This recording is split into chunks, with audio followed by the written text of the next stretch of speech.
Chris's joke was received as funny, as evidenced by the audience and Will Smith laughing.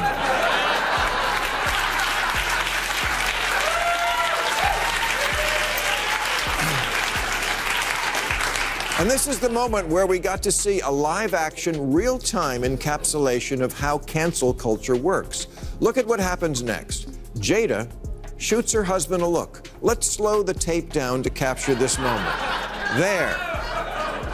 Back and to the left. Back and to the left. Back and to the left. So, let's talk about that moment, you know the one. The night the Oscars turned into the wildest live TV spectacle since Kanye interrupted Taylor Swift. Chris Rock cracks a joke, the crowd laughs, even Will Smith laughs. Then boom, Jada shoots him a look that could melt steel, and suddenly we're watching cancel culture play out in real time. That split second wasn't just about a joke gone wrong, it was a snapshot of how conformity, fear, and public image now control behavior in Hollywood. Before that icy glare, Will was relaxed, laughing, being himself. But the moment he caught that look, the one that said, "You better not find that funny," everything changed. It was like watching someone's free will short-circuit live on camera.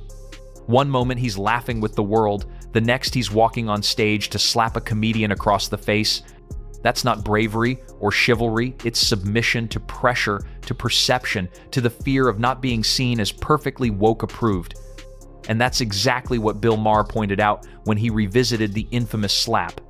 He didn't just roast Will Smith for his fake tough guy act, he tore apart the idea that comedy should bow down to outrage. Maher basically said what many were too scared to admit: jokes are under attack, and it's killing comedy. The humor impaired.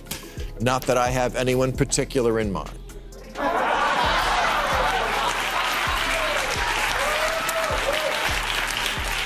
Now, I know we're all sick of talking about the slap, but I'm sorry, one more thing needs to be said.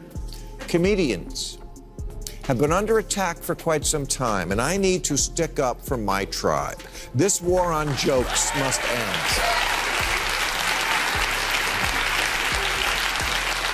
So tonight, let's Zapruder film this thing once and for all and explain jokes. Now, Maher's breakdown of that Oscars moment was both savage and hilarious. He pointed out something most people completely missed. Chris Rock's joke wasn't a cruel jab about Jada's alopecia, it was a simple, classic setup. He said, "Jada can't wait for G.I. Jane 2, referencing Demi Moore's buzz cut from the 90 seconds movie G.I. Jane. That's it. That's the joke. Nothing dark, no hidden insult, just a harmless visual connection. But in today's hypersensitive culture, that kind of nuance doesn't matter anymore. Oscars, Chris Rock came out to present a boring award and first did what he is supposed to do, get some laughs doing what we comics call crowd work. Denzel and Javier Bardem each got spritzed.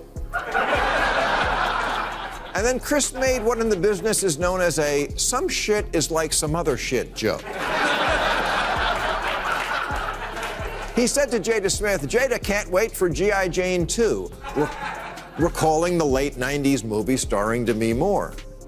That's it. That's the joke. You remind me of some other beautiful, buzz-cutted movie star. It wasn't an alopecia joke any more than the one about the chicken crossing the road is about bird flu." People are now so desperate to be offended that they'll create malice where none exists. It's like the entire internet has turned into one giant outrage factory, constantly hunting for the next thing to cancel or the next villain to roast. And comedy is their favorite target. But here's where Maher's point really hits home, and it's brilliant. He said that before the slap, Will's laughter was his genuine reaction. The real Will found it funny. The version that came after Jada's glare was the manufactured Will the One reshaped to match what was expected of him. In other words, his natural self got canceled by his need to conform. Sound familiar? Because that's exactly how cancel culture operates. Perceived as funny. As evidenced by the audience and Will Smith laughing.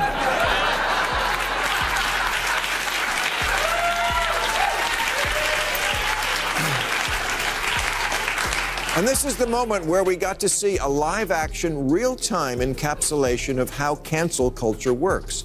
Look at what happens next. Jada shoots her husband a look. Let's slow the tape down to capture this moment. There. Back and to the left. Back and to the left. Back and to the left. Maher even compared it to what happens in comedy clubs now, where hecklers sit there stone-faced until the laughter fades, then shout, "That's not funny."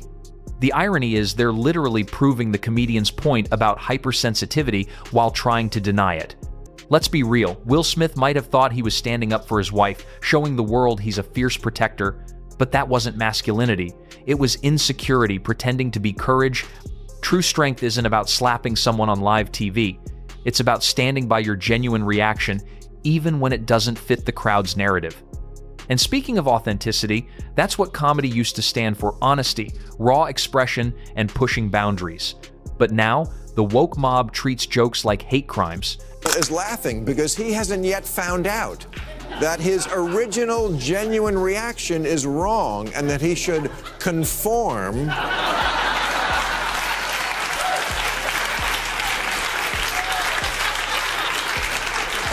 to a different view. And he's the one who's being manly? I've seen the same syndrome happen in comedy clubs. Woke hecklers who literally have to wait for the laughter to die down before they yell, "That's not..." Kevin Hart lost his chance to host the Oscars over tweets from a decade ago, while Will Smith literally assaulted someone on stage and got a standing ovation minutes later. Make that make sense. Bill Maher put it plainly, cancel culture is real, and it's ruthless. Comedians have lost jobs and entire careers over words that someone, somewhere, decided to find offensive. Gilbert Gottfried, Kathy Griffin, Roseanne Barr, the list goes on. Were their jokes tasteless? Sure. Offensive? Probably. But here's the thing. Comedy isn't meant to be safe. It's meant to push boundaries, provoke thought, and yes, sometimes make people uncomfortable. And if you don't like it, don't buy the ticket, don't stream the special, and don't go to the show. It's really that simple. On jokes must end.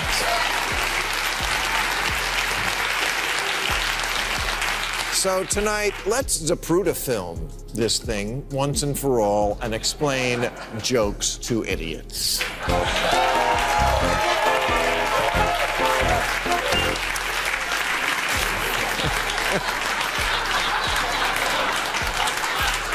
Now, at the Oscars, Chris Rock came out to present a boring award and first did what he is supposed to do, get some laughs doing what we comics call crowd work. Freedom of speech doesn't mean freedom from discomfort. It means you have the right to choose what you engage with. But instead, we've built this strange digital inquisition, a mob that decides who's allowed to speak and who gets burned at the virtual stake. One of Maher's most powerful examples was Sarah Silverman. Years ago, she did a sketch wearing blackface to mock racism itself. It wasn't hateful, it was satire meant to show how ridiculous racism is. But the mob didn't care. They didn't stop to ask what her intent was or what message she was trying to deliver. They saw a single image, pulled it out of context, and went after her career. And here's the irony. Silverman was speaking out against racism, yet the outrage machine painted her as a racist villain. That's the dark comedy of cancel culture. The mob doesn't care about meaning. It only cares about outrage. He's testing where the line is. We can't always be perfect any more than Tom Brady will never throw an interception. Dave Chappelle lost distribution for his documentary, and Sarah Silverman was fired from a film over an old sketch where she wore blackface to make fun of racism. Roseanne lost the TV show she created with her name on it over tweets that were very offensive, but not at all clear Roseanne knew them to be. She is crazy, and I say that as a friend. Then there's comedian Nimesh Patel, who was literally pulled off stage during a set at Columbia University. Why? Because he made a joke about how hard it is to be both gay and black. And here's the thing, it wasn't even an anti-gay joke, it was pro-gay. But the event organizers decided he wasn't allowed to make those jokes. Think about that, a comedian who shares their worldview, trying to make a positive point, gets canceled mid-performance. What does that tell you? It's no longer about what's being said, it's about control. It's about policing comedy itself. And that's terrifying. because once you start deciding what can and can't be joked about, you destroy comedy from the inside out. Smith wasn't pulled off stage, but comedian Nimesh Patel was literally pulled off stage during a performance at Columbia for a joke about how hard it is to be gay and black. Not an anti-gay joke, mind you, a pro-gay joke. But one of the event organizers walked on stage and said, "I don't think you're entitled to certain jokes you're making." Well, a sense of entitlement certainly is a big part of the problem here, but not on the... Maher nailed it when he said the people who can't take a joke anymore aren't conservative Bible Belt types, they're Gen Z kids at elite colleges. These are the same places that once thrived on free speech and open debate. Campuses where ideas clashed, people disagreed, and that tension sparked real growth. Now they've become echo chambers wrapped in bubble wrap. Students aren't being taught how to think anymore, they're being taught how to react. Instead of debating opposing views, they silence them. Instead of engaging with uncomfortable ideas, they label them unsafe. It's no longer about education, it's indoctrination. Even college comedy shows are now pre-censored. Comedians are told to submit their jokes in advance and remove anything that might offend someone. That's like asking a chef to take the flavor out of food before serving it. What's left? Punchlines about airline peanuts and pumpkin spice lattes. People who can't take a joke now aren't old ladies in the Bible Belt. They're Gen Z at elite colleges. Colleges where comedy goes to die. Kids used to go to college and lose their virginity. Now they go to lose their sense of humor. Maher joked that kids used to go to college and lose their virginity. Now they go to lose their sense of humor. Brutal, but true. And it's not just about jokes, it's about the entire culture of free thought. Which brings us to something even bigger. Former President Donald Trump, love him or hate him, actually made a valid point about cleaning up universities that have turned into ideological echo chambers. For years, some professors have treated classrooms like political pulpits, pushing one narrative while silencing any opposing voice. Education should challenge your thinking, not program it. If colleges keep shielding students from every idea that makes them uncomfortable, they're not preparing them for the real world, they're preparing them for a padded room, and you can't build a functioning society on that. At the core of all this lies one essential truth. Comedy, speech, and education all depend on the same principle: freedom. The freedom to think, to joke, to question, and yes, to offend. Once that freedom disappears, culture collapses into conformity, and conformity is the death of creativity. Viewed college bookers who revealed that before a comedian even takes the stage, they're asked to edit out anything from their act that may cause offense, leaving a world where more and more topics are off limits, and soon there'll be nothing left to joke about except airline food and Starbucks getting your name wrong. Maher joked that kids used to go to college and lose their virginity, now they go to lose their sense of humor. Brutal, but true.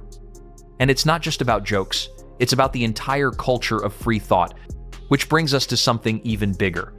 Former President Donald Trump, love him or hate him, actually made a valid point about cleaning up universities that have turned into ideological echo chambers. For years, some professors have treated classrooms like political pulpits, pushing one narrative while silencing any opposing voice. Education should challenge your thinking, not program it. If colleges keep shielding students from every idea that makes them uncomfortable, they're not preparing them for the real world, they're preparing them for a padded room. And you can't build a functioning society on that. At the core of all this lies one essential truth. Comedy, speech, and education all depend on the same principle: freedom. The freedom to think, to joke, to question, and yes, to offend. Once that freedom disappears, culture collapses into conformity, and conformity is the death of creativity. Although insult humor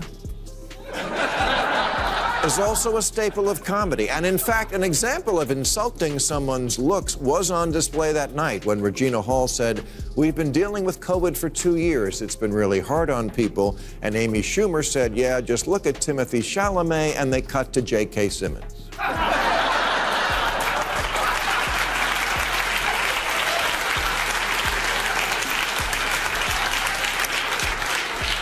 Who made a face a lot like the one Jada would make later on. But that's where it ended. It's called being a good sport, especially when you're a rich celebrity. Let the common people take the piss out of you for one stinking minute. So maybe it's time to stop acting like every joke is a hate crime. Maybe it's time to stop confusing offense with harm. Maybe it's time we all take a deep breath and remember how to laugh again. Because if Will Smith can go from laughing to slapping in under 10 seconds, what chance does the rest of society have if we keep letting outrage run the show? Comedy isn't the enemy, fear is. And until we understand that, we'll keep tearing down anyone who dares to make us uncomfortable, all while pretending it's for progress. So yeah, maybe the slap wasn't just an isolated moment.